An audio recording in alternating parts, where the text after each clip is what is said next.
Bonjour à tous et bienvenue sur Africly, le podcast totalement dédié aux littératures contemporaines d'Afrique et des diasporas. Alors aujourd'hui, je me réjouis de vous présenter le livre La Reine aux yeux de lune de l'auteur Wilfrid Nsondé. Alors ce roman s'inspire de la vie de Kimpavita, qui est un personnage qui a réellement existé et qui vivait dans le royaume Congo lorsque ce royaume était sous la domination portugaise. Alors, Kimpavita, on la connaît aussi sous son nom de baptême de Donna Béatrice. On l'appelle aussi la Jeanne d'Arc africaine. C'était une prophétesse et une résistante qui a lutté pour l'unification du royaume Congo. Alors avant de plonger dans le roman, je vais d'abord vous dire quelques mots sur la biographie de l'auteur Wilfrid Nsondé. Il est né en 1968 au Congo-Brazzaville et il arrive en France en 1973 où il passe son enfance en banlieue parisienne. Wilfrid Nsondé est écrivain bien sûr, mais il est également chanteur et compositeur. Alors maintenant, quelques mots sur son œuvre. C'est en 2007 qu'il publie son premier roman, Le cœur des enfants léopards, qui reçoit 2 prix. Alors, tout d'abord, le prix des 5 continents de la francophonie et le prix Sangor de la création littéraire.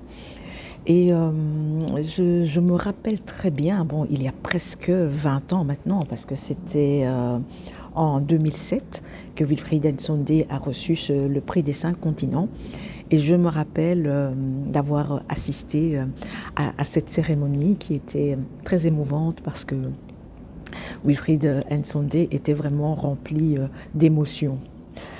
Alors ensuite, en 2018, il a reçu le prix Kuruma pour son roman Un océan, 2 mers et 3 continents. Un roman absolument magnifique que je vous recommande et je pense que dans le futur, je ferai un podcast sur ce roman.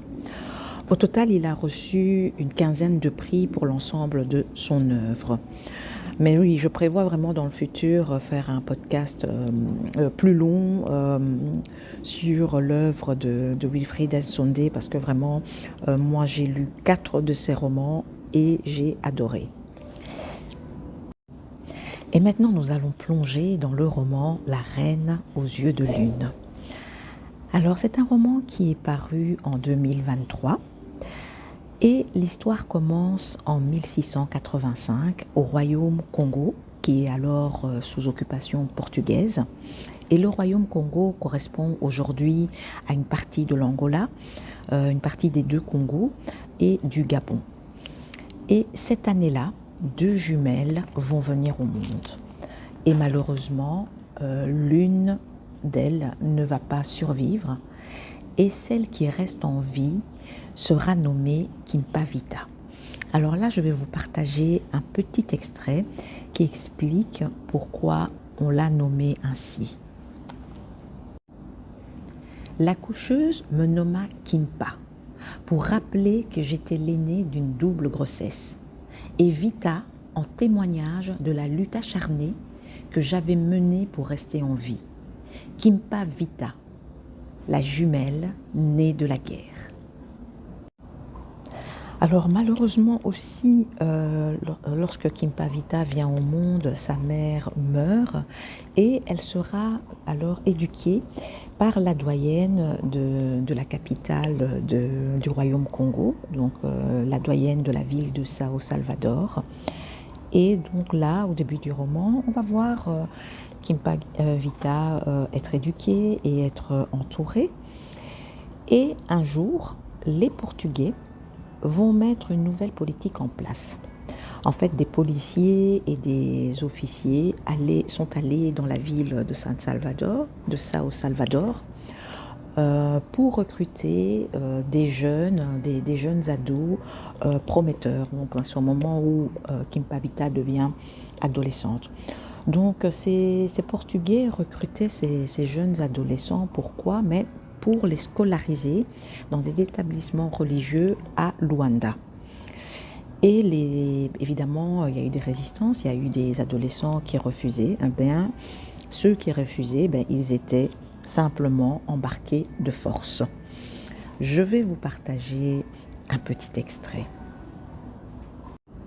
Alors dans cet extrait que je vais vous partager tout de suite, c'est un peu comment s'organiser la nouvelle vie de Kimpavita maintenant chez les religieux.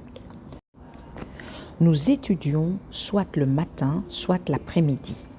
Le reste de la journée était consacré à des travaux ménagers pour les filles, à des corvées de manutention ou d'entretien pour les garçons. Les ecclésiastiques qui nous encadraient et assuraient les cours se chargeaient eux-mêmes de la préparation des repas pour éviter d'éventuels empoisonnements, mais surtout pour nous imposer leur régime alimentaire.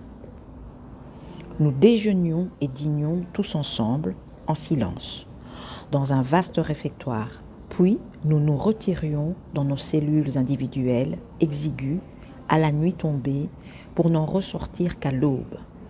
Au sein du collège régnait une discipline très stricte, qui excluait tout moment d'oisiveté et d'échange.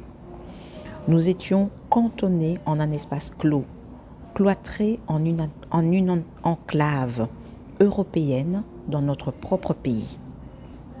L'idée des Portugais était de changer nos habitudes alimentaires, de nous inculquer leur culture, de nous couper de notre héritage Bakongo, de remplacer nos mots par les leurs, de faire de nous des êtres nouveaux. Alors si bien sûr, dans un premier temps, pour Kimpavita, cette vie chez les religieux est difficile parce qu'elle est coupée de ses proches, elle est coupée de sa ville, mais petit à petit, elle va s'impliquer dans les études, elle sera très studieuse et elle va vraiment prendre goût pour l'étude de la Bible. Mais peu à peu, en vivant donc là au collège et en observant le fonctionnement du collège, en observant le comportement de certains prêtres, Kimpavita va y déceler des incohérences. Et peu à peu, un sentiment d'injustice va naître en elle. Elle va, un sentiment de révolte et aussi de la colère face à tout ce qu'elle va observer donc dans ce collège. Et là, je vais vous partager un extrait. Plus je me plongeais dans la Bible, plus je remarquais les incohérences entre ses enseignements et les criantes injustices qui avaient cours au sein de l'école. Le doute commença à s'immiscer dans mon esprit. Je ne me satisfaisais plus des réponses de mes professeurs qui inventaient une prétendue différence fondamentale d'ordre divin entre nous tous. Je ne trouvais aucune trace de telles affirmations dans les pages du livre saint. Il n'y était mentionné que des membres d'une seule et même famille créée à l'image de Dieu. Pourquoi seuls les Bakongo faisaient-ils l'objet d'un commerce? Et notre spiritualité, pourquoi se voyait-elle systématiquement dénigrée par les prêtres, alors qu'elle nous sensibilisait à vénérer nos illustres défunts, à l'instar des chrétiens avec leurs saints? L'étude minutieuse de la Bible exerçait mon esprit critique. Les interprétations des textes sacrés, distillés par les prêtres, me semblaient peu à peu invraisemblables, voire mensongères. Elles n'avaient pas pour finalité d'élever les étudiants à la connaissance et de les encourager à s'émanciper, mais plutôt celle de les asservir. Alors, dans le collège et auprès de religieux, Kimpavita commençait petit à petit à poser problème parce qu'elle commençait à les contester ouvertement. Elle leur tenait tête et pour que d'autres ne suivent pas son exemple, les religieux ont décidé de la mettre au cachot. Mais ils l'ont tout d'abord battue. et ils l'ont ensuite enfermée dans un cachot. Et suite à ça, les élèves ont été indignés, ils ont été vraiment choqués par les conditions inhumaines de détention de Kim Pavita. Et ils ont commencé aussi à se révolter, à contester aussi le religieux. Oui, il y a eu ce qu'on pourrait appeler un véritable soulèvement au sein de l'établissement scolaire. Et les adolescents sont allés délivrer Kim Pavita. Ils se sont enfouis et ils se sont réfugiés dans la jungle avec Kim Pavita. Donc c'est à partir de là que Kim Pavita se retrouvait avec tout un groupe de fidèles, si on peut dire. Et c'est là que peu à peu, elle va commencer à apprendre son métier de prophétesse, si on peut dire. Oui, c'est à partir de là qu'elle va commencer à avoir des révélations et c'est là aussi qu'elle va commencer à diffuser son discours. Et là, je vais vous partager un extrait. Au début, je délirais souvent, m'exprimer au nom de saint Antoine de Padoue et remercier mes fidèles de m'avoir bâti une case sans confort, qui seyait à merveille à ma quête du Seigneur. Au fil de mon rétablissement, mon discours gagna en consistance. Les étincelles dans les yeux de mes auditeurs me donnaient de l'allant. Je leur expliquais que la servitude était contraire aux lois de Dieu et à nos traditions. La guerre perpétuelle devait elle aussi cesser et laisser place à une société d'entraide, un havre de paix ouvert à nos sœurs et à nos frères, pétrifiés par la peur. Je les invitais à regarder autour d'eux, à apprécier la richesse de la nature luxuriante, la majesté des arbres centenaires, l'enchevêtrement des tiges de buissons dans les sous-bois, l'incroyable fourmillement de vie qui nous accueillait. Goûter au plaisir de vivre ici, sans hiérarchie, sans soumission, sans conflit, était un privilège. Un jour, nous rentrerions à Sao Salvador et rebâtirions notre ancienne capitale qui deviendrait à nouveau le cœur palpitant de notre Congo, l'épicentre de notre ferveur.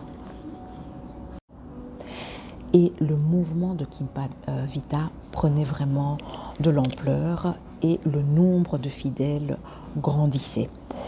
À tel point qu'à un moment donné, c'est une partie de l'armée qui est venue joindre le mouvement de Kim Pavita. Et ce mouvement commençait à représenter une menace, commençait à représenter un risque pour les Portugais. Et donc voilà, moi je n'en dis pas plus sur cette histoire vraiment passionnante. Vraiment, si vous voulez découvrir la suite de cette histoire, je vous invite à vous plonger dans la lecture de La Reine aux yeux de lune. Alors, je voudrais vous lire pour conclure la présentation de ce livre un tout petit extrait. Je trouve qu'il va très bien pour conclure cette histoire et pour voir aussi dans quel esprit, comment Kim Pavita comptait combattre, quelles étaient ses armes finalement. En vérité, à la manière des anges du paradis, j'aurais préféré gagner la paix par l'amour du prochain, convaincre et séduire plutôt que de soumettre par les armes. Alors moi, vous l'aurez compris, j'ai adoré ce livre. Je l'ai trouvé très beau, je l'ai trouvé très agréable à lire. Et ce que j'ai beaucoup aimé, c'est que c'est un livre historique qui nous plonge dans une partie de l'Afrique avant la colonisation. Bon, certes, les Portugais sont bien présents, mais ce n'est pas encore la colonisation. Et il y avait aussi ce réalisme magique. Oui, il y avait toute cette magie qui parcourait le livre parce que l'héroïne, Kim Pavita, avait cette capacité de mourir et de revenir à la vie. Elle avait aussi cette capacité de parler aux morts. Je trouvais que ça donnait beaucoup d'air au récit, parce que ça reste un récit avec des thématiques difficiles, avec des batailles sanglantes. Le combat de Kimpavita est aussi un combat politique. Donc ce réalisme magique vraiment donnait une sorte de légèreté au texte. Alors, autre chose que j'ai beaucoup apprécié aussi, ce sont les dédicaces. Au début du livre, l'auteur dédie ce livre à sa mère, et à la fin du livre, il adresse des remerciements à son grand frère qui est historien, et donc ce qui peut aider dans la rédaction d'un roman historique, et je trouvais ça vraiment très touchant. Alors, pour terminer ce podcast, je vais vous livrer une petite interview que Wilfried Sonde a eu la gentillesse de m'accorder lors du dernier salon africain de Genève. Alors, Wilfried Sonde, c'est vraiment cette chaîne YouTube lui accorde le grand prix international de l'auteur le plus disponible au monde. Voilà, pour la petite anecdote, moi j'étais sur le stand sur la partie réservée au salon africain, et Wilfried Sonde est apparu, et 2 minutes après sa venue, je lui dis: est-ce qu'on peut faire une interview rapide? Et il me dit oui, ce qui était assez incroyable. Donc voilà. Alors Africly, c'est fini pour aujourd'hui. Je vous souhaite des lectures passionnantes, et vraiment plongez-vous dans la lecture de La Reine aux yeux de lune. Je vous dis à très très vite, et maintenant je vous laisse avec les mots et aussi la voix de l'auteur Wilfried Nsonde. À bientôt. Voilà, c'est parti. Donc oui, parlez-moi un peu de votre dernier roman. Alors bonjour, mon dernier roman paru aux éditions Robert Laffont en août 23, c'est La Reine aux yeux de lune. J'interprète l'histoire de Kimpavita. Donc on est fin 17e, début 18e dans le royaume du Congo. Et c'est l'histoire donc de cette jeune femme prophétesse et résistante qui à mon sens est très contemporaine. C'est quelqu'un donc qui avait une aura mystique très importante, et qui a à la fois résisté contre les agissements des Portugais, qui n'étaient pas encore des colons à l'époque, mais des partenaires de la couronne du Congo. Et elle s'est aussi insurgée, résistée contre les agissements des élites locales. C'est quelque chose qui me semble très contemporain. C'est quelqu'un aussi qui était féministe sans le savoir. Et à ces titres-là, c'était important pour moi de la présenter au public, parce qu'elle reste néanmoins méconnue, surtout hors d'Afrique. Or, je pense qu'elle a vraiment une portée universelle. Et donc voilà, j'ai écrit ce roman pour parler d'elle, parce qu'en plus, c'est un formidable personnage romanesque.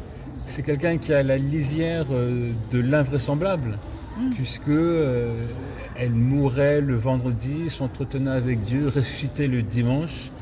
Elle parlait avec sa sœur jumelle morte. Enfin voilà, c'est un personnage très très complexe et très attachant, je trouve. Et comment vous est venue l'idée ou l'envie Mais en fait, l'envie d'écrire sur Kimpavita m'est venue parce que précédemment, j'avais écrit sur Nsako Nevunda, donc le premier ambassadeur africain au Vatican, qui était un natif du Congo. Donc j'ai mis en avant une figure masculine de l'histoire du Congo. Il me semblait juste de mettre en avant aussi une figure féminine. Voilà, pour pourquoi pas peut-être encourager les jeunes femmes du Congo, d'Afrique et de partout à la résistance. Et si voilà, oui, parce que Kimpavita, c'est quelqu'un qui avait l'élégance de combattre avec des moyens pacifiques. Voilà, mais néanmoins, il était très très déterminé. Voilà. Merci.